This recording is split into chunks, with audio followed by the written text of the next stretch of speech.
गुरुसेवेने, गुरुकरुणेने, गुरुमंत्रबलाने, अध्यात्मसाधनेने, शस्त्रास्त्र बोधने आणि स्वतःच्या अनुभवाने आज मी पूर्वीसारखा नाही आणि मागच्यासारखाही नाही. ज्ञानीच्या हृदयाच्या उघडून सांगितलेल्या गोष्टीला ढगांनीही आवाज मिसळविला. वीज चमकली आणि विजेच्या ठिणग्यांची साखरच पडून खाली पडली. मोठमोठ्या पावसाच्या फुलांची रासच पडली. लोक भिजून गेले, सिद्धही पूर्ण भिजून गेले. निसर्गाने त्यांच्या शरीराचं रक्त धुवून काढलं. क्षीरसागर बसवण्णप्पा यांनी अरण्यातील कोणत्या तरी झाडाचा पाला आणून सिद्धांच्या जखमेला लेप लावला. त्या सर्वांनी तेव्हाच त्याच वेळी भिजून थरथर कापत भक्तीने संकल्प केला, सिद्धांना राहायला सावली करावी. सृष्टीच्या मुलाला उघड्यावर राहणाऱ्या अतिथीला शिष्यांच्या सहाय्याचे हजार हजार हात पुढे आले. जोडीला दुष्टांच्या राक्षसांच्या शक्तीच्या हातांनाही हर्ष झाला.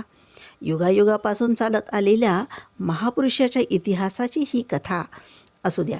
डोंगेरीच्या समोर थोड्या दूरवर श्री चिद्घानानंद स्वामींची समाधी.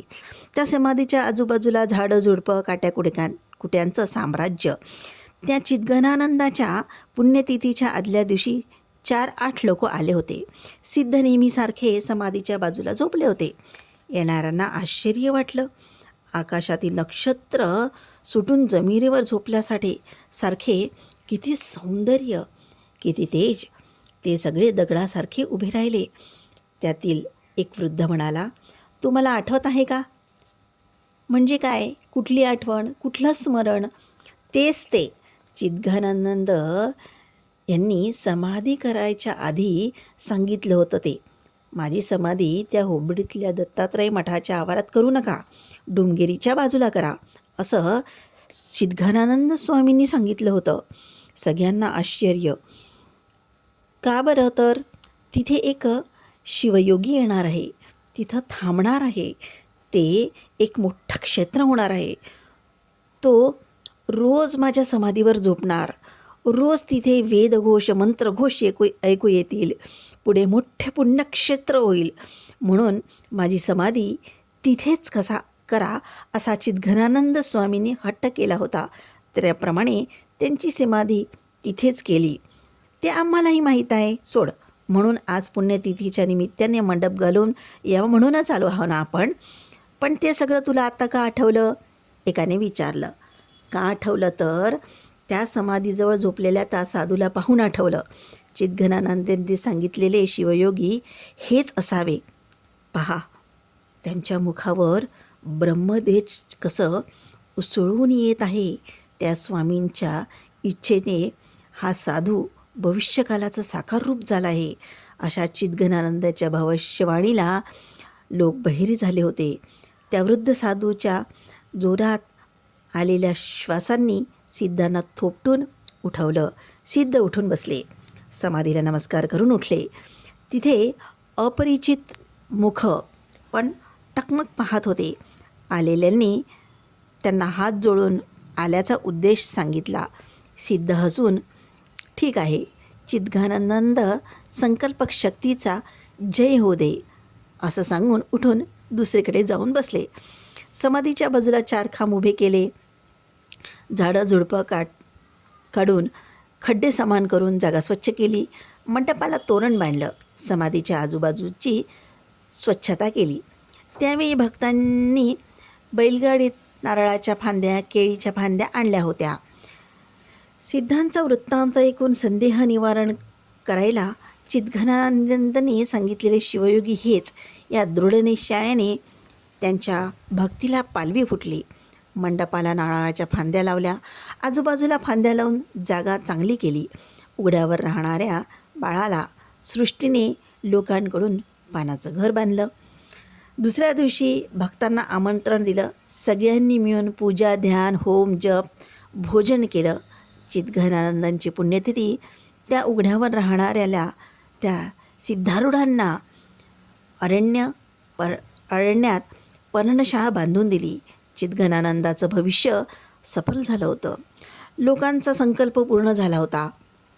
ते पुण्यस्थान सिद्धांचे वासस्थान होऊन परिवर्तन झालं होतं.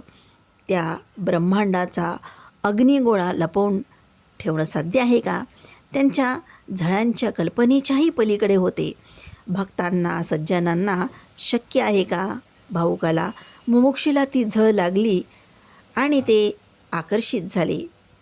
परंतु ब्रह्मांडाच्या अग्निगोळ्यात स्वतःला अर्पण करून आपण स्वतःही अग्नी झालेले धन्य. महात्म्याची पूजा, चिंतन, स्मरण, प्रार्थना, कीर्तन, आराधन, पारायण, शास्त्र प्रवचन, उपदेश, बोध, कृपा सगळं त्या मूढपणाच्या अशक्तांच्या गळ्यात न जाणारं पाणी होतं. परंतु किती लोकांनाही माहीत आहे हा विचार? महात्म्याच्या जागृतीतील जागृत, स्वप्नातील स्वप्न, सुषुप्तीच्या सुषुप्तीमध्ये जगाचं भान न राहता संतृप्तीमध्ये राहणारे ते. त्या ज्ञानाची दीप्ती उजळली, पानं फुटून, मोठं झाड होऊन, जग भरून, मोकळं होऊन, आकाश होऊन, मी होऊन, तू होऊन, सगळं स्वतःच होऊन, एकमेवाद्वितीय होऊन, तेच सृष्टीचं मूल प्राण होऊन राहिले होते. सिद्धांच्या गळ्यात लिंग नाही, त्यांनी भवलिंग गळ्यात घातले. अडशदी वर्ग न सोडता येणाऱ्या भवीच्या गळ्यात ते एक भवी असलेले दिसले. त्या सगळ्यांनी सिद्धांची उन्नती पाहून त्यांचा छळ केला व स्वतःचाच कुळनाश करून घेतला. सिद्धांच्या जवळ जाणाऱ्या लिंगायतांचा बहिष्कार करायला असा त्या दिवशीच्या सभेत निर्णय घेतला गेला. त्या निर्णयाने हंदरयाला खूप संतोष झाला. त्याची राक्षस वृत्ती जागृत झाली. त्या दिवशीच्या रात्री तो जागाच राहिला. अजून आकाशात चांदण्या होत्या तेव्हाच उठला. त्या अंधारातच वनाचा रस्ता पकडला. चिद्घानानंद समाधीच्या बाजूला सिद्ध झोपले होते. हंदरय्या सुरापानाने उन्मत्त झाला होता. हृदयाच्या अंधाराने झोपलेल्या त्याचं शूद्र राक्षसी भूत जागं झालं होतं. ए जाती भ्रष्टा, उठ! अरण्य भरून आवाज यावा असं बोलला. उठून उभा रहा शनी, इकडे ये असं म्हणाला. सिद्ध पटकन उठले. त्यांनी हात दाखवलेल्या ठिकाणी आज्ञाधारक मुलासारखे येऊन थांबले. हंदरय्याच्या विकट हसण्याला पक्षी भिवून चिवचिव आवाज करत होते. ए आरूढा, खुळ्या, पंचाक्षरी मंत्र खराब केलास. अशुद्ध 18 जातीच्या सगळ्यांना न बोलता यावं असं केलंस.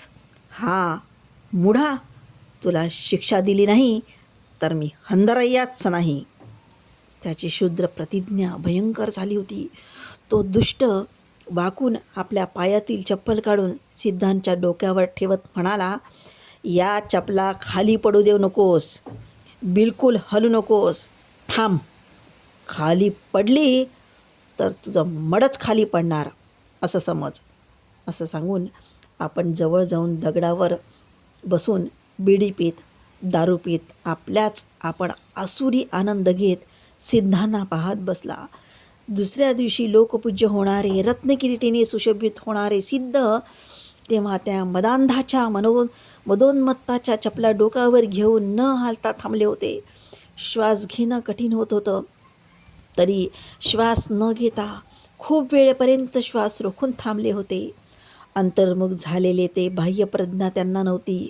तोल गेला त्या चपला डोक्यावरून घसरून त्या निर्लज्ज हंदरय्याच्या समोर पडल्या. हंदरय्या क्रोधाने उठून उभा राहिला. जवळ असलेल्या हिरव्या झाडाच्या फांद्यांनी सिद्धांना खूप मारलं. तो मार सिद्धांच्या मुख, नाक, तोंड, डोक्यावर पडला. ए पापी, तू मूढ आहे ना? अभेद स्थिती प्राप्त केलेला आहेस ना? असं आहे तर ही दारू पी. तुझ्या ब्रह्माला आणि ह्या दारूला काही भेद नाही. दारूची बाटली सिद्धांच्या तोंडाजवळ नेली. सिद्धांनी आपलं मुख दूर केलं. हंदरय्या पुन्हा मारायला लागला. उघड्यावर राहणाऱ्याला, अतिथीला आकाशच रक्षण करणार ना? ही हिंसा पाहून पक्षी आर्ततेने आवाज करत होते. उन्मत्त अंधार जाऊन आता सकाळचा प्रकाश येत होता. सिद्धांच्या शरीरातून निघणाऱ्या रक्ताने पूर्व दिशा लाल झाली होती.